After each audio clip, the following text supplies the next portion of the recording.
And I think it's time for the predictions. Predictions. Not games, though. we could do games after this, to be fair, but we're talking about the season here. It's August. Flight team stand up. 10th. The Community Shields just happened. Palace beat Liverpool on pens. It's funny. Galactical Well bums. But do you want to do the top 7 first, or you want to do it last? Ooh, let's do the top 7 now. Let's do the top 7 now. Let's rattle it off. Rattle it off and we'll talk. You go. So are we going one by one, or are we just going? Let's go one by one, 7th to 1st. 7? Oh no. Let's go first. Wait, you want to go 7th to 1st? Okay. We'll do 7th. We'll do 7th to 1st. Let's go. Right, 7th place. I am going to go for Manchester United. Okay. Yeah.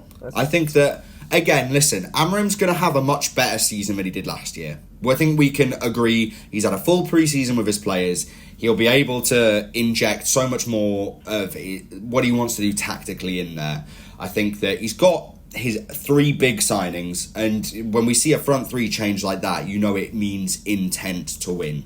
If they get Baleba as well, that could be nice, but you're going to have to fork out 90 plus whatever to get him.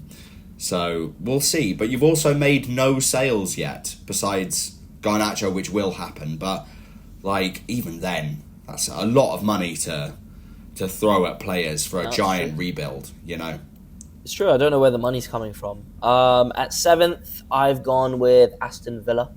I think they've built a strong enough foundation now to kind of just always be challenging for those European spots. I think Emery is very much a project manager. At Villarreal, he did really well. He was building at Arsenal and they hounded him out, but at Villa, he's done it now. Europe again this year. Yeah, it's not Champions League, but I think it's a good enough team to kind of... They made a lot of signings in January last year and in summer last year. It's a good enough team where they can always just be up there. A difficult team. No one's going to want to play at Villa Park, I feel. Not that they do already, but yes. See? I'm going to go for Tottenham at 6. Same. There we go. They're missing key players. They've had 3 really bad injuries to the team. Brennan Johnson looks like he's been firing. I think he might have a good season. He's not my dark horse, but I will say that later who that is. But I think he could be one to watch. I think he might have quite a good season. Goals-wise, I think he might get maybe again up there with maybe 9-10 goals, something like that. Maybe a 15 to 20 GNA season again for him. But I'm going to go for Tottenham at 6th. Yeah, I'll go for that too. I mean, look, Son's a legend, but he's gone. He wasn't up to the level. We were saying it the whole of last year. So it's time for these young, fresh legs. Finally, you're going to have pace on both wings again, which I think is key for Tottenham. And now Solanke's kind of settled in. You've got Europe as well. You've got a bit of a deeper squad. Kudus, let's not forget, coming in. They need more, though. They need to do more business. I agree. They do need more, but you're looking at that team on paper. Looks really good. I think, 6th is... Yeah, that's true. 6th is fair. Who have you got 5th? I've got Newcastle United at 5th. Jesus Christ. I personally think that Eddie Howe, he's been at the club for a long enough time now. I think the ship has steadied for being a 7th to 4th consistently. I think that we're going to have a better season than Tottenham. With United, I think that Amorim is too unproven to put him anywhere higher than 7th. And I don't think, especially after all I've seen from him, that I have faith he could do what Eddie Howe can do with even a squad that's quite thin. This Newcastle squad is thin. But I think even Wissa up front is still... What was it? He had more non-penalty goals than Isak last year, lest we forget. So I'm interested to see what happens, but I need to see more signings. To confirm that place, I need to see more signings, definitely. Okay. 5th, I've gone for Man United. I didn't have them at 5th a week ago, but we confirmed Sesko, and we might not get Baleba. I actually don't think we'll get Baleba this summer, but we've showed our intent I think we will get a midfielder. We might get Donnarumma. That, for me, if it happens, I think it was a loan they were talking about. And to be honest, a loan is low risk. I don't mind that. But the intent to actually, we've just got this up-and-coming young striker. We're going to try and get Belieber, who's the upcoming midfielder in the Premier League. It shows that we're trying to do something here. And like I said earlier, even if our defense stays the same, which I think they'll improve because Martinez, De Ligt were all injured last year. Shaw was injured the whole of last year. I think having these guys back in the team, our defense will probably improve. Our attack, if it doesn't improve, I think we're cursed. But it will. I'm pretty sure it'll improve. So I think just on that alone, you're adding a 20 to 30 goal difference improvement in there, and I think we will win more games and we'll be higher like that. And we've got no midweek. I think that's guaranteed. That's definitely guaranteed for you guys. Like not a massive congestion of fixtures for you, and I think there's a bit of new injected hope into that team now. So let's see. They could have a great season. United could have a great season. Yeah. Maybe even an FA Cup again. I don't know. I'll take a cup. And, all the English players are going to be fit. Mount and Shaw. They are not getting injured once this year because the World Cup's in the summer. They do this every time. Yeah. They're injured for 3 years, and then 1 year before the tournament, I could play 38 games. Fuck's sake. Whatever. All right, 4th. Arsenal. Yeah, me too. This is the fall off and this is the firing. Yes. I'm telling you, end of the season, the Arsenal board will be looking for a new man to take over because they are now going to start trying to push to be number 1 in the league. You have to. The groundwork is there. You just need a finisher. You need someone who's going to come in and finish the race for you. You need that last 100-metre sprint. And Arteta's not that. We've seen it. We've seen he isn't that. If somebody else can come in and do what Arteta couldn't do with his squad, I think that's the best option for Arsenal if they do fall off this year, which I do expect them to. So let's see. I think 4th. Yeah, I think 4th as well. I think, like you said, start of the downfall. This team are becoming very predictable. I know they signed Gyökeres. But what are you telling me he's going to add? If you look at you don't even need to watch this guy play. Watch his highlights. How many of them are breakaway goals? Almost all of them? Yeah. Arsenal play a very cringe style of football. And he doesn't fit into that system very well. It seemed like Arteta was dying to get him in. So unless Arsenal are going to change the way they play, I don't know. I think that Gyökeres... 15 goals this season, max. Yeah, I also think if you've got a team of players that have played the same way for, 3-4 seasons, and then you just go, we're going to change it now, actually, because we got a striker, that's going to ruin everything. Like, someone said that getting a striker, a proper number 9, in this Arsenal system would actually be detrimental. What they needed actually was this is my opinion too, to improve on Ødegaard. You need a braver number 10, because... that video of him turning around on the counter-attack is ingrained in my brain because I cannot imagine they need Eze. If they get Eze, that could be really good for them. Yeah, that could change my opinion because Eze is a game changer. Kudus, they could have got Kudus. That would have been great for them. But at the moment, 4th. Yep, I'll go for 4th there. Unlucky. They think they're going to win the league as well. You know, they're calling him Gyok. Nah, man. That's the sound of them gagging after losing all those games. Oh, Jesus Christ. 3rd? 3rd. This is a tough one for me. It depends. I think I'm gonna put Manchester City at 3rd. Okay. I think I'm gonna put Manchester City at 3rd. The only reason I say that, it's just Haaland not firing last year as much as he has been previously.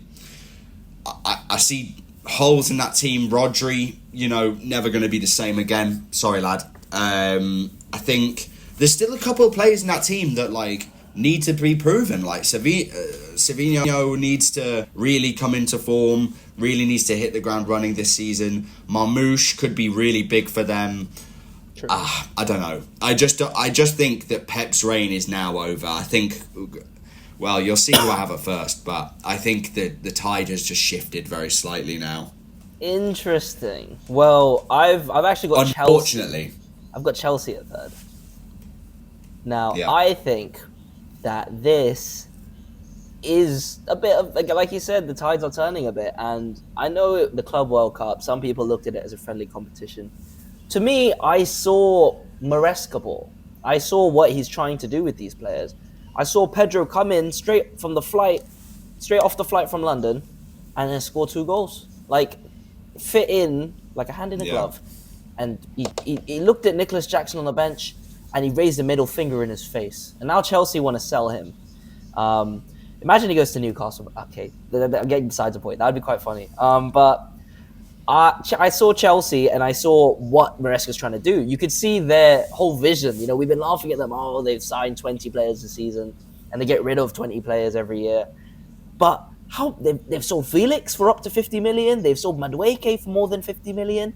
Great business. It's good business. It's pissing me off because how do they keep doing it? But it allows them to buy all these younger players that can come in and make a difference. So Pedro, they bought Gittins, who is going to be such an upgrade on Sancho. Yeah. Fucking hell. He's going to cook. He's going to fucking cook. But Cole Palmer, you are about to be the face of the Premier League.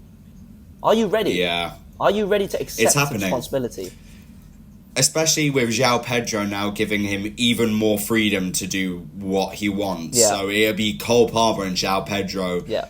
For me, obviously, I'll say it now, they at Chelsea are going to finish second for me. I think that João Pedro is going to have the season of his life, unfortunately.